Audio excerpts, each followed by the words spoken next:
nagtatanungan tayo, Congressman, kung bakit nung pinagalitan si Speaker ni Presidente, nandun ka. At that time, natatandaan namin, meron ng mga rumors no, na merong mga rumors na baka matanggal si Speaker. At isa ka sa mga binabanggit actually na posible na pumalit. At that time, sinasound out ka na ba? Dahil dyan sa controversy na yan? No, there was never a sounding off. He was the one who told me.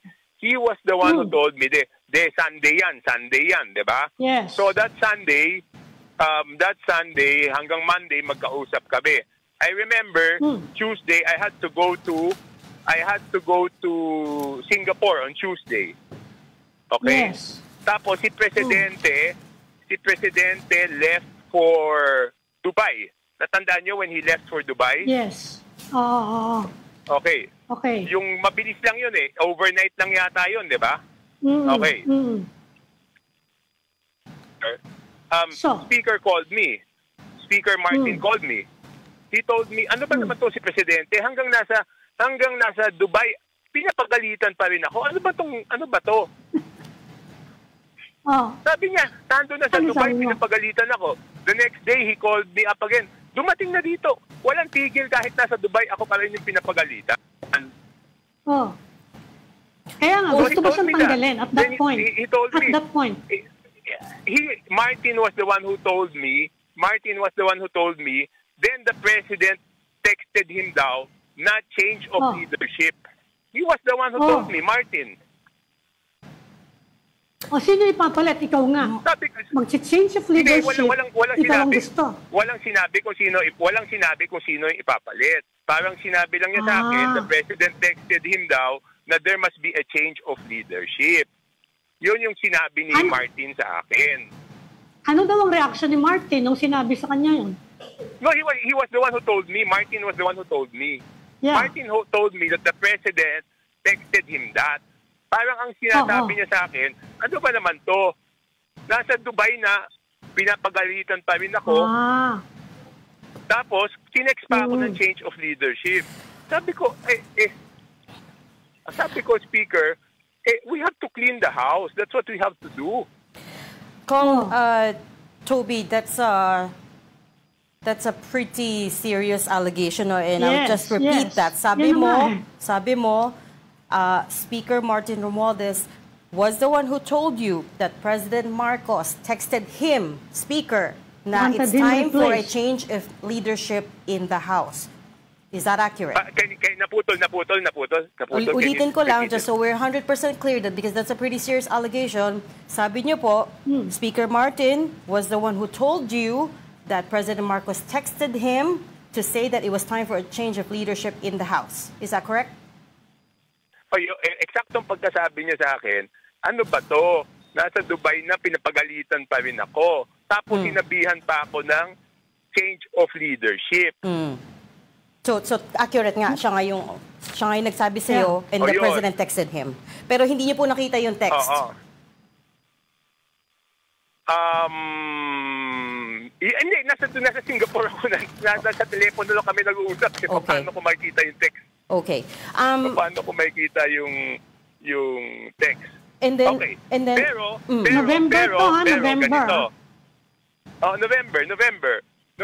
Okay. Yeah, November 24 was a Sunday.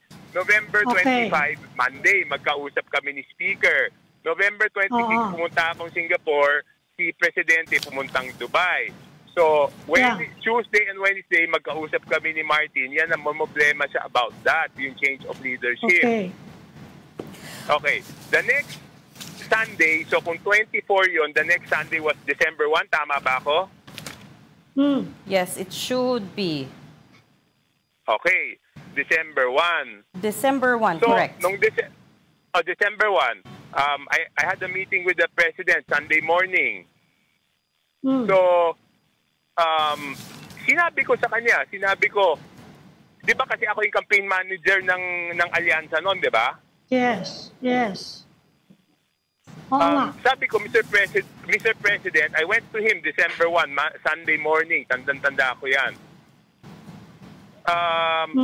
sabi ko, kasi ang nangyari noon, when I went to Singapore, pagbalik ko, ako na yung pinagdududahan ni Martin. Oo. Nagusto yung pwesto niya. Nagusto yung pwesto niya. So December 1, Sunday, pumunta ako kay kay Presidente. Sabi ko, Mr. President, mas mabuti palitan mo na lang ako as campaign manager. Kasi baka iniisip ni Martin, ako yung sumbong ng sumbong sa'yo. Number 2, kung hindi naman kami nagkakasundo ni Martin, maapektuhan yung mga kandidato mo.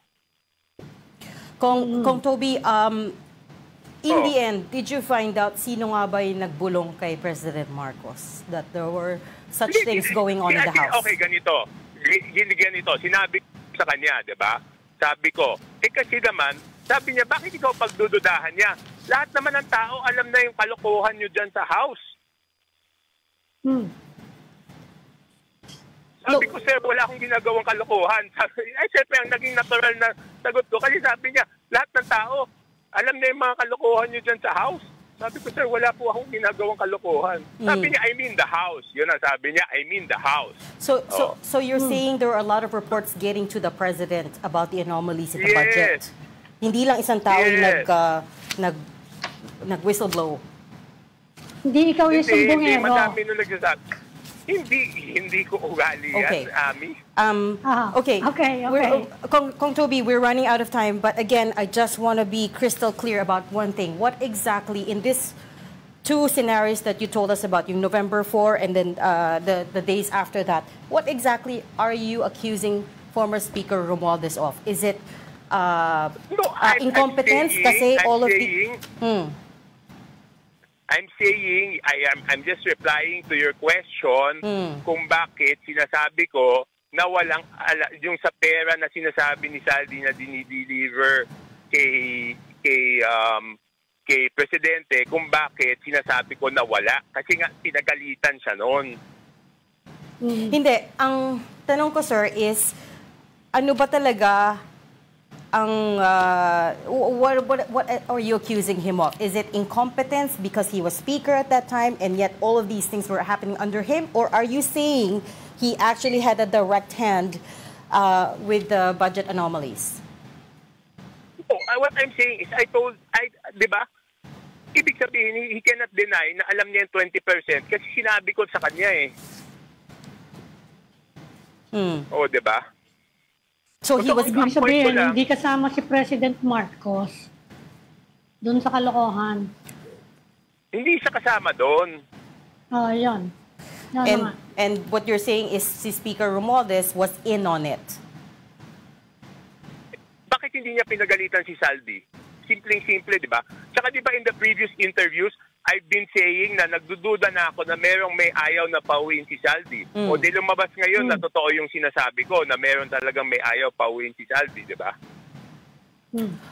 Pero ang allegation ni Zaldi, Kong, is that